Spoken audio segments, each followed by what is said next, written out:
and I invite us to take our seats. I don't know if it's too early to say Merry Christmas. It is an honor once again to bring you the word of our Lord and Savior Jesus Christ this morning. My name is Caroline Kathombe, and by God's grace, I serve here at the All Saints Cathedral as the teens minister. Now, those of you who are parents, you are familiar with the trend. When you leave in the morning for the day, you leave an instruction with your children. By the time I come home, make sure you have done A, B, C, and D. And the expectation is that they will do it. And you also know the disappointment you feel when you come in the evening and they have not done that which you had instructed them to do. Today, we continue in the book of John, chapter 21, where Jesus is about to leave, and he's leaving an instruction. And today we will learn that our love for Jesus is proved in our service to his sheep.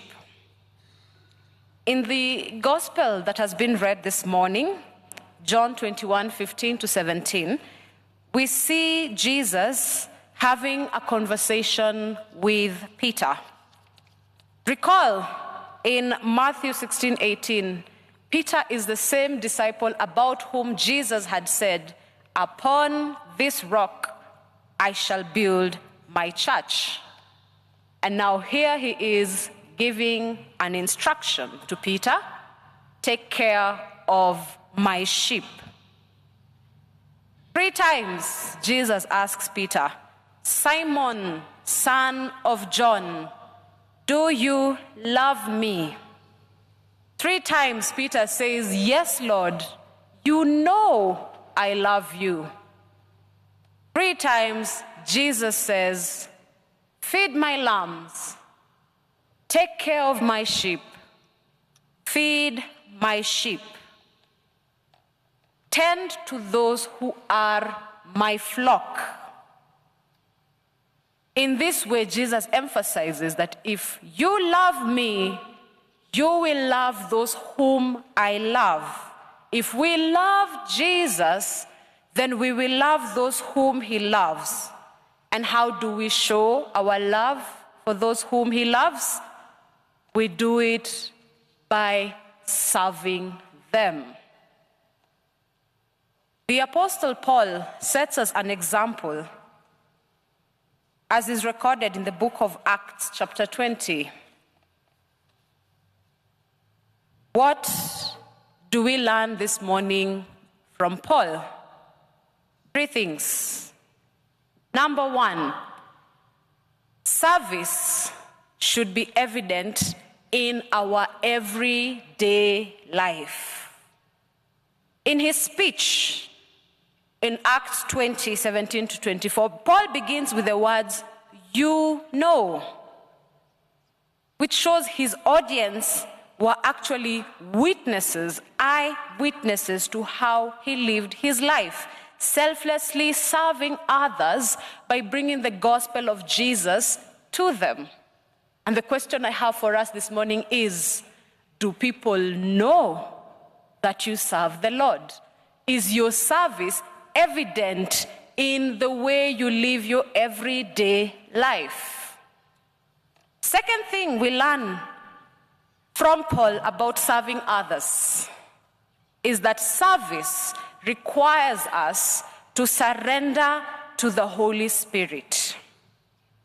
Verse 22 and 23, Paul highlights that his service is under the direction of the Holy Spirit.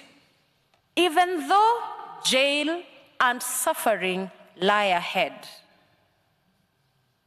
Even Jesus gives a similar warning, similar alert to Peter in verse 19 of chapter 21. He highlights how Peter will die and in his death glorify God. Jesus himself surrendered himself to the will of the Father and served us. In the same way then, brothers and sisters, we too are required to surrender our own comforts, our own lives in the service of other people. The third thing we learn from Paul: service should be consistent, not a one-time event. Service involves our entire lives, not just snippets of it. Look at what Paul says in Acts 20, verse 24.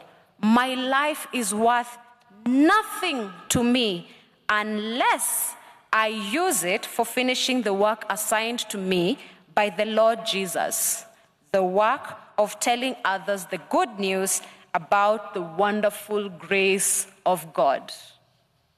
Everyday life, consistently. And so how do we accomplish this, brothers and sisters? We accomplish our service to others in the acts of mercy that we can do every single day. Matthew 24 records this. Feed the hungry, give drink to the thirsty, welcome the strangers. It's Christmas. Who's joining you and your family for celebrations? Visit the sick, visit those who are in prison. And even Jesus says that anything we do for the least of our brothers and sisters, we do it for him. Our service is in the little things just as much as it is in the big things. It is Christmas, the most wonderful time of the year. And there is a lot of joy and celebration going all around. The festivities are in the air. We can sense it. We can feel it. And Christmas is a time of sharing. But not just sharing food, but also sharing ourselves, giving of ourselves, just as our Lord himself came, not to be served, but to serve, and to give his life as a ransom for many. So this Christmas season, I would challenge every one of us to do just one act of service this holiday season. There are those among us and those we know in our lives who are facing their first Christmas without a loved one. Share with them. Visit a grieving family. There are those who are too ill to leave their beds. Spend time with them this Christmas. There are those to whom 2025 has not been a good year and life has happened to them. Share your festive meals with them. Extend a hand of support to your neighbor, to your workers, to your employees, to your brothers, to your sisters. And at your family gatherings, don't just enjoy the nyama choma. Share the gospel of our Lord Jesus Christ, for this is the greatest act of service we can do for one another.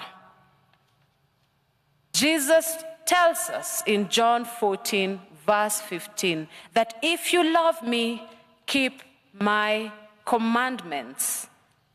Brothers and sisters, let us show our love for our Savior through our obedience to his command and take care of his sheep by serving those around us that can offer nothing in return.